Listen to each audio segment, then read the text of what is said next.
안녕하십니까. 매일 아침 조간신문의 주요 기사를 딱딱 풀어서 해석해 드리는 조간딱풀 3월 10일 금요일에 인사드립니다. 자, 도대체 왜 이런 일이 계속 벌어지는 걸까요? 벌써 5명째입니다.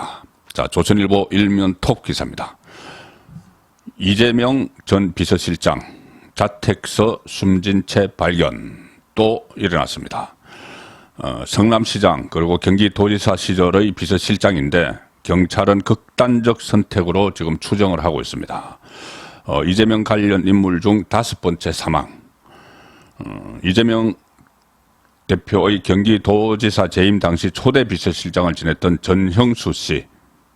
어제 숨진 채 발견이 됐습니다. 어제 7시 30분쯤에 발견이 됐는데 경찰은 전 씨가 극단적 선택을 한 것으로 보고 자세한 경위를 조사를 하고 있고, 전 씨는 이재명 대표가 시장 시절에 비서실장을 지냈고, 이재명 대표가 경기도지사에 당선된 이후에는 당선인 비서실장 그리고 또 초대 경기도지사 비서실장을 지냈습니다. 핵심 측근이죠. 자, 여기에 대해서 이재명 시장 그동안 극단적 선택을 했던 사람들에 대해서 잘 모르는 사이다. 또 특히 그중에서 김문기 씨에 대해서는 성남도시개발공사 개발처장을 했던 김문기 씨에 대해서는 성남시장 시절에 몰랐다 이렇게 이야기를 해서 지금 공직선거법 위반 허위사실 공표로 재판을 받고 있는 상황이죠. 자, 여기에 대해서 어떤 입장을 낼지 모르겠는데 지금 민주당은 이 검찰의 강압수사 수사를 받았다고 합니다. 검찰의 강압수사 때문에 이런 일이 벌어졌다고 주장을 하고 있습니다. 그리고 이재명은 아직까지는 입장을 내놓지 않고 있습니다. 오늘 중으로 뭔가 말은 하겠죠. 2019년에는 경기주택도시공사 경영기획본부장을 맡았고 사장 직무대행을 지내기도 했다. 자, 그래서 그때 이재명 아파트 아파트 옆집이 뭐 비밀 캠프로 대선 비밀 캠프로 쓰였다. 그리고 그때 그것을 그 직원들이 경기주택도시공사 직원들이 거기에 있었다 이런 또 이야기도 했었죠. 그래서 그것과 또 연관된 것 아니냐 이런 기사들도 나오고 있습니다.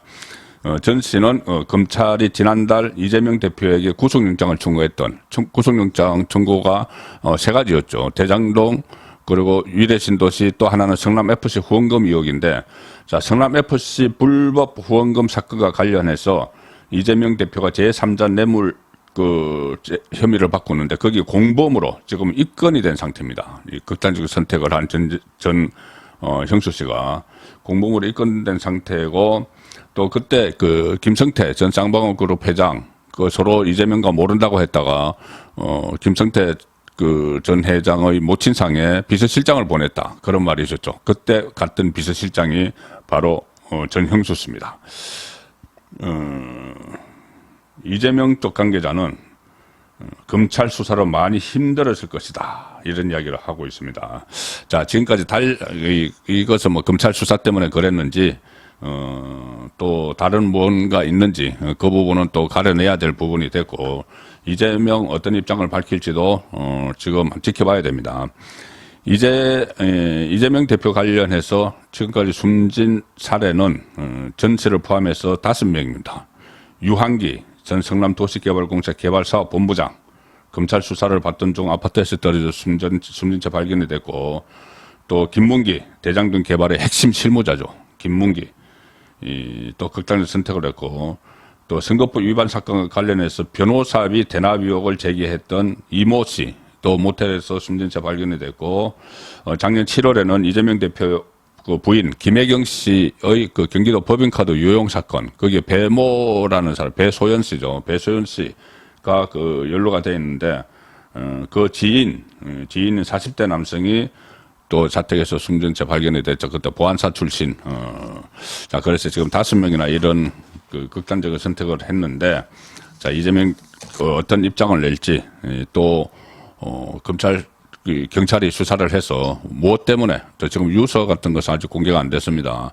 그걸 좀 지켜볼 필요가 있는 사안입니다.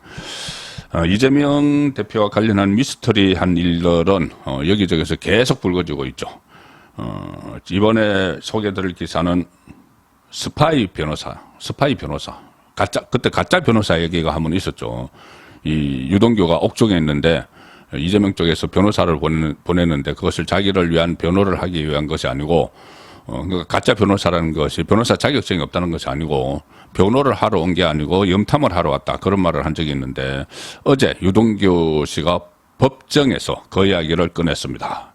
그래서 그 스파이 변호사 때문에 유동규가 마음을 돌렸다. 그동안은 이재명을 보호를 했지만 스파이 변호사를 보내는 것을 보고 마음을 돌렸다. 그런 이야기를 법정에서 했습니다. 스파이 변호사라는 용어는 제가 만든 겁니다. 이 중앙일보 사이면 보시겠습니다. 유동규, 이재명 기사 뜨면 위에서 보낸 변호사 접견왔다. 자, 언론에 이재명과 관련한 기사가 뜨면은 혹시 유동규가 검찰에서 또 무슨 이야기 했나 해서 이 옥중에 있는 유동규에게 변호사를 보내서 염탐을 했다는 이야기입니다. 언론 인터뷰를 통해서 계속 이재명에 대한 폭로를 하고 있는데, 그렇게 태도를 바꾼 이후에 진술 내용을 바꾼 이후에 어제 처음으로 법정에서 진술을 했는데 그동안 언론에서 했던 내용들을 좀 더 구체적으로 합니다. 이 법정에서는 거짓말을 하면 나중에 위정죄로 처벌을 받죠. 그래서 본인도 신중하게 이야기를 할 텐데 그런 이야기들을 다 한 겁니다.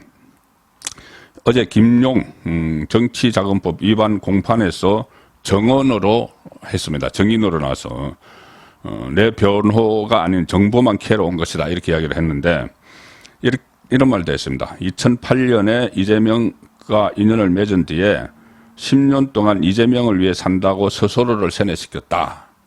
그런데 그래서 법원이 왜 그렇게 마음을 돌렸느냐 그렇게 했으면서 이렇게 하니까 대답을 한 겁니다. 이른바 가짜 변호사 사건이 마음을 바꾸는 계기가 됐다 이렇게 진술을 했습니다. 본인이 구속된 게 2021년 10월인데 구속된 지 얼마 되지 않았을 때 김모 변호사가 찾아와서 캠퍼 쪽에서 윗분이 보내서 왔다. 자, 윗분이 보내서 왔다 이렇게 이야기를 했답니다. 그런데 나중에 보니까 그 김모 변호사가 경기도 고문 변호사였다. 경기도지사 그때 이재명이었죠. 자, 윗분 누군지 짐작이 갔을 겁니다. 경기도 고문 변호사였는데 희한하게도 뉴스에 이재명 대표와 대장동 관련한 기사가 나오면 그 김모 변호사가 접견을 와서 내가 아는 정보를 많이 물어보더라. 유동규가 어디까지 알고 있는지 그리고 유동규가 이런 말을 검찰에 했는지 그것을 다 염탐을 하고 갔다는 이야기입니다. 그래서 유동규를 변호하기보다는 정보를 캐가는 그런 역할만 했다. 이렇게 어제 유동규 씨가 법정에서 진술을 했습니다. 또 유동규 씨는 어제 여러 가지 이야기를 했죠. 특히 지금 어제 김용 재판이었습니다. 김용 씨는 대선 후보 경선 과정에서 20억 원을 대장동 일당에 요구를 했다가 8억 4,700만 원인가를 받았다는 혐의로 지금 구속이 돼 있죠. 자, 그런데 그 돈을 준 사람이 유동규입니다. 이 돈을 만든 사람은 남욱이고 이렇게 정민용 변호사를 통해서 유동규를 통해서 김용에게 간 걸로 지금 검찰은 보고 있고 그래서 구속이 돼 있죠. 재판에서 검찰은 남욱, 정민용 등으로부터 돈을 모아서 유동규가 2021년 5월 초에 1억 원, 6월 초에 3억 원, 7월 초에 2억 원을 김용에게 전달한 과정도 일일이 확인을 했는데 증거가 없지 않느냐 계속 그 이야기를 하죠. 민주당 쪽에서는. 그런데 이 나이키, 백팩, 빨간색 발렌티노 박스 이런 돈을 옮긴 도구 그리고 자택 앞, 경기도청 인근공사장 만난 장소 그리고 대략의 시간도 다 진술을 했습니다. 6월 초에 또 이런 말도 했습니다. 상당히 구체적인데 6월 초에 3억 원을 줄 때 수원 광교의 자신의 집 근처에서 밤에 전달했는데 3억 원이 너무 무거운 데다가 저희 집이 밤이 되면 차가 없어서 그쪽으로 차를 가지고 오라고 했다. 그런데 돈이 무거워서 3억 원이면 상당히 무겁겠죠. 돈이 무거워서 쇼핑백 2개 겹쳐서 3개를 넣다 보니 그러니까 3억 원을 넣다 보니 윗부분이 버려져 버려서 스카치 테이프를 갖다 붙였다. 자, 이렇게 구체적인 진술까지 했습니다. 만약에 이것이 유동규 씨가 지어낸 말이라면 상당한 상상력이 있는 거죠. 그리고 또 이런 말도 했습니다. 유동규 씨. 이것도 한번 보도가 됐던 것인데 법정에서 했기 때문에 더 의미가 있는 거죠. 작년에 검찰 조사를 앞두고 도주를 시도하다 체포된 일이 있었습니다. 그때 김용이 전화로 빨리 배탈이라도 나서 병원에 가라 이런 발언을 했다. 이 보도가 한번 나왔었죠. 그래서 본인이 뭐 상한 요구르트를 먹고 그래도 또 배탈이 안 나서 뭐 쓰레기를 먹었다. 음식 쓰레기를 먹었다. 그런데 병원에 갔더니 뭐 입원을 안 시켜줘서 나올 때 경찰에 검거됐다. 그런 이야기도 했었습니다. 그리고 김용 씨가 어디 한 열흘 동안 저쪽에 어디 백두대간 쪽으로 가서 잠적해 있으면은 열흘 후에는 경선이 끝나서 민주당 후보가 된다. 이재명이 민주당 후보가 되면은 우리 세상이 올 거고 그때부터는 검찰로 수사를 못할 거다. 그리고 검찰하고 다 얘기가 됐다. 이런 말도 다 나왔습니다. 응급실 앞에서 체포됐다. 상암 김밥, 오래된 요구르트 3개를 먹고 병원에 갔으나 아무 이상이 없어 돌아 나오던 응급실 앞에서 체포됐다. 자, 이런 설명도 했습니다. 지금 김용 재판이 시작이 됐기 때문에 또 앞으로 정진상 재판도 있고 특히 이재명 재판도 계속 열립니다. 격주 금요일이죠. 오늘은 열리지 않고 다음 주 금요일에 또 이재명이 선거법 위반으로 그 법원에 출석을 하는 그런 상황이기 때문에 뭔가 또 새로운 의혹들, 특히 이번에 그 극단적 선택을 한 사람이 또 한 명 나왔기 때문에 새로운 사실들이 또 확인이 될 가능성이 있습니다. 다음은 국민의힘 소식입니다. 그저께 그 전당대회에서 친윤 지도부가 탄생을 했죠.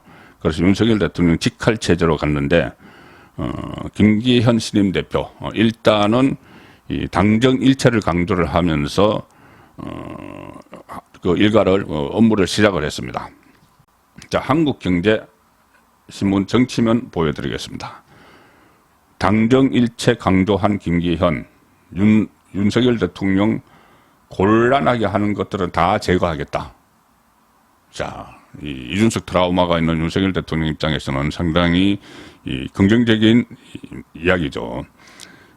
3대 개혁으로 정부 성공을 뒷받침하겠다. 그리고 당 지도부의 임무는 내년 총선 압승이다. 당장 시급한 노동개혁부터 해결을 해야 된다. 이렇게 이야기를 했고 특히 운명 공동체를 강조를 많이 했습니다. 대통령실과 정부 여당은 운명 공동체다. 그리고 분열 수습, 총력을 펼치겠다. 같이 대표 경선을 했던 안철수, 천하람, 한교안과 협업을 해서 비윤 끌어안기를 하겠다. 자, 그렇지만 이 사람들이 거기에 응할지는 또 별개의 문제죠. 이재명과도 조만간 만나겠다. 자, 이렇게 이야기했는데 특히 비주류 세력과 연대 화합하겠다는 의지를 내비쳤습니다. 당권 경쟁을 벌인 세 사람 전화 통화를 했다. 조만간 만나 협업 체계를 구축할 것이다. 이렇게 이야기를 했습니다. 자, 일단 당 화합을 우선적으로 내걸고 물론 첫 번째는 이 대통령실과의 보조 맞추기죠. 그리고 당 화합을 우선적인 목표로 내걸었는데 과연 그대로 이루어질지는 미지수입니다. 특히 천하람 이준석 쪽이 앞으로 또 어떤 소동을 일으킬지도 아직은 모르는 상황입니다. 이번에 참패를 했죠. 이준석이 본인이 벤허를 자처를 하고 네 마리 말 어쩌고 했는데 소위 말하는 천하용인이죠. 그런데 네 마리 말이 일제히 꼬꾸라지면서 이준석은 낙마를 했는데 그래도 일부에서는 계속 이준석에 대해서 긍정적인 평가를 해줍니다. 특히 진보 매체에서 한 15% 천하람을 받았기 때문에 그만큼 지분이 있는 것 아니냐 이렇게 하면서 또 응원을 하는데 그 응원을 하는 목적은 안에서 계속 내부 분란을 일으키라는 이야기죠. 자, 그런데 오늘 서울신문 정치면 기사에서 이것이 저는 상당히 좀 냉철하게 평가를 했다고 해서 소개를 드리겠습니다. 여의도 블로그라는 면인데 서울시민 정치면 찻잔 속 태풍에 그친 천하용인 정치적 입지 더 좁아진 이준석 이게 맞습니다. 심지어 저는 찻잔 속 태풍도 안 부르고 찻잔 속 미풍인데 어쨌든 정치적 입지는 더 좁아졌다. 성적표를 두고 이준석 성적표를 두고 살벌한 평가가 쏟아지고 있다. 이렇게 기사를 시작을 합니다. 이준석의 후보들, 이른바 천하용인, 천하람, 허나, 김용태, 이기인은 개혁과 변화를 기초로 이번 전당대회에서 돌풍을 도모했지만 모두 낙선하며 찻잔 속 태풍에 그쳤다. 혹자는 이준석이 천하용인의 초반 깜짝 상승세로 자신의 정치적 영향력을 가시하는 데 일정 부분 소득을 올렸다고 평가를 한다. 제가 말씀드린 일부 매체에서 그렇게 하죠. 그러나 이번 전당대회가 친윤계의 압승으로 끝이 나면서 반윤 기치를 놓지 않았던 이준석의 당내 입지는 당분간 더욱 좁아질 수밖에 없게 됐다. 당내 입지가 좁아지는 정도가 아니고 저는 당내 입지가 없어진 것 아닌가 싶습니다. 이 당장 지도부에 입성한 김재원, 조수진 최고위원이 이준석을 향해서 날선 발언을 어제 막 쏟아냈습니다. 김재원 최고위원은 라디오에서 이준석과 천하용인을 향해서 선수로 뛰어든 훌리건이다. 난동을 부렸다. 이런 이야기죠. 그리고 조수진 최고위원도 음석대는 바로 이준석이었다.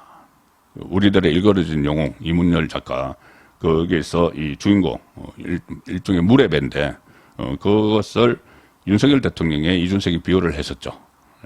그래서 제가 추가 징계도 해야 된다고 말씀을 드렸는데 이 조수진 최고위원은 음석대는 바로 대통령이 아니고 이준석이었다. 이렇게 이야기를 합니다.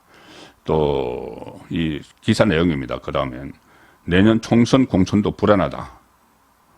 이준석의 당원권 정지는 내년 1월에 풀리는데 정치적 입지상 거의 지역구인 서울 노원병 공천은 당연하다는 의견이 있지만 지금 이 상태로는 배제될 수밖에 없다. 그리고 이전 대표가 공천을 받는데 실패하더라도 어떤 시기로든지 지역구에 출마하겠다는 의지를 보이는 것으로 알려졌다. 내년 총선 1월 달에 이 당원권 정지가 풀리니까 4월 총선에 출마하겠다는 거죠. 그런데 이 기사에는 없지만 큰 변수가 하나 있죠. 수사입니다. 성상납 관련된 수사 아직 마무리가 되지 않았죠. 그래서 이준석은 사법 리스크, 이재명처럼 사법 리스크 때문에 특히 이 성상납 관련 사법 리스크 때문에 정치적 생명이 이어질지는 여전히 불투명한 상황입니다.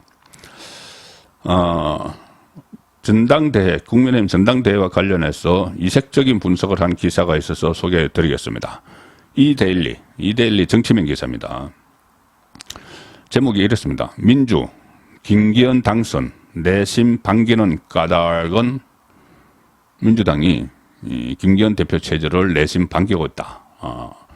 정가에서 이런 비슷한 이야기는 지금 몇 가지 나오고 있습니다. 그것을 기사로 한 건데 윤핵관, 윤석열 대통령 핵심 관계자, 이준석 이름 붙인 거죠. 이 윤핵관이라는 말을 언론들도 아무 생각 없이 쓰고 있습니다.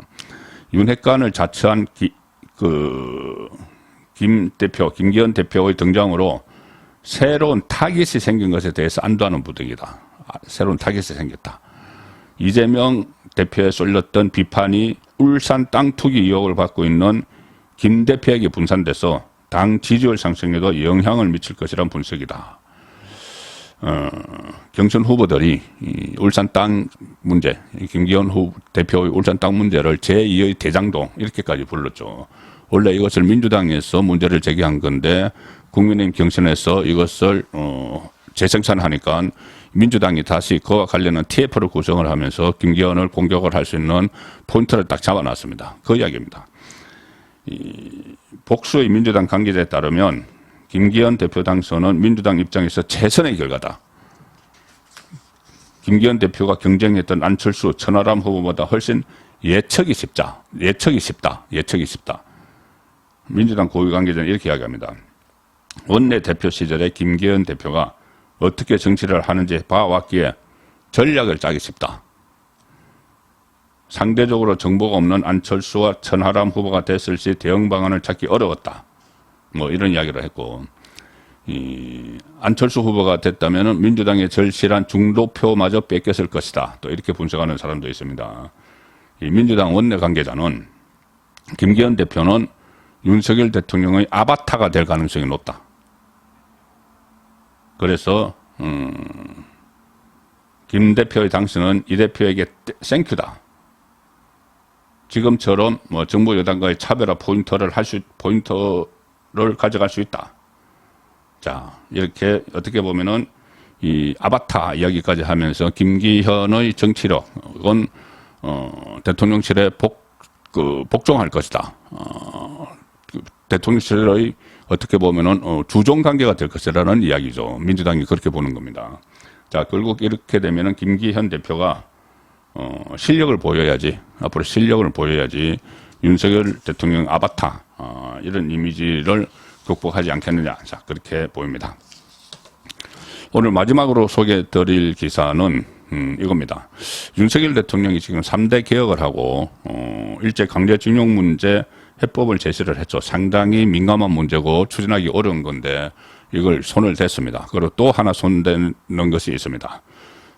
우리 사회의 오랜 숙제라고도 볼 수 있는데, 자, 중앙일보 신명기사입니다. KBS 수신료 개편 신호탄 전기요금과 따로 내게 될까? 많은 분들이 생각을 하시죠. KBS 왜 제대로 공정한 방송도 하지 않는데 공영방송이라고 수신료를 걷고 그리고 또 강제 징수죠. 이 TV 수신료는 지금 방송법에 따라서 텔레비전 수상기를 소지한 사람에게 일률적으로 부가 징수가 됩니다. 월 2,500원. 그리고 한국전력이 KBS로부터 해당 업무를 위탁받아서 전기요금과 같이 징수를 하죠. 그래서 KBS 수신료 일률 부과에 대해서 어떤 의견인지 의견 소름 절차에 지금 정부가 들어갔습니다. 그래서 대통령실의 홈페이지에 국민 제안에 붙여졌는데 국민 다수가 이것을 분리해라 이렇게 동의를 하면은 정책에 반영하겠다. 그리고 이것이 윤석열 대통령의 이 지시인 걸로 자 그렇게 전해주고 있습니다. 3월 10일 보내드린 조간딱풀이었습니다.